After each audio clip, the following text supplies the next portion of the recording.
التفاح واحد من أكتر الفواكه المفيدة للصحة، لدرجة إن أطباء كتير أطلقوا حملة مفادها إن ثمرة تفاح واحدة في اليوم كفيلة إنها تبعدك عن الأطباء بقية عمرك. غني بفيتامين سي، والثمرة المتوسطة بتحتوي على 89 كالوري.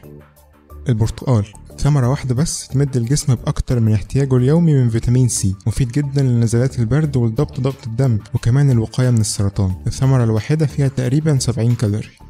الجزر ثمرة مفيدة جدا، بتمد الجسم بضعف احتياجه من فيتامين A، اشتهر بتقوية النظر والوقاية من سرطان الرئة وعلاج مرض اللوكيميا. الثمرة المتوسطة فيها حوالي 25 كالوري.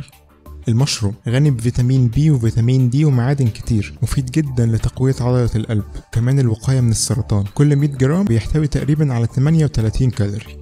الخس بيدي الجسم الإنسان كل حاجته من فيتامين K.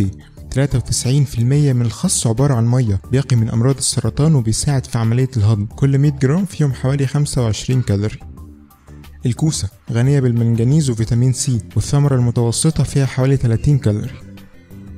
الثوم هو ملك الطعام الصحي بلا منافسة، علماء التغذية بيعتبروه أكتر ثمرة خضار صحية موجودة. غني بالمنجنيز وفيتامين سي، بيعالج نزلات البرد وبيعادل مستوى ضغط الدم، بيحافظ على مستوى الكوليسترول في الدم وبيعالج أمراض القلب، بيمنع مرض الزهايمر، وبيعتبر المكمل الغذائي الأقدم لكل الرياضيين ولاعبي كمال الأجسام. فص الثوم الواحد فيه حوالي 4.5 كالوري. الطماطم بتحتوي على أكتر من 22 عنصر غذائي مهم للجسم، مفيدة للعظام وللوقاية من السرطان، والثمرة المتوسطة فيها حوالي 28 كالوري. الخيار غني بفيتامين K، بيحتوي على 95% مياه، بيحافظ على نضارة البشرة وبيساعد على بناء العظام. الثمرة المتوسطة فيها حوالي 35 كالوري. الشاي الأخضر بيتربع على عرش الأطعمة والمشروبات بأقل سعرات حرارية واللي تكاد تقارب الصفر. الشاي الأخضر بيساعد على تقليل الوزن بشكل ملحوظ، وكمان بيعالج أمراض السرطان وبيخلي عضلة القلب نضرة وصحية.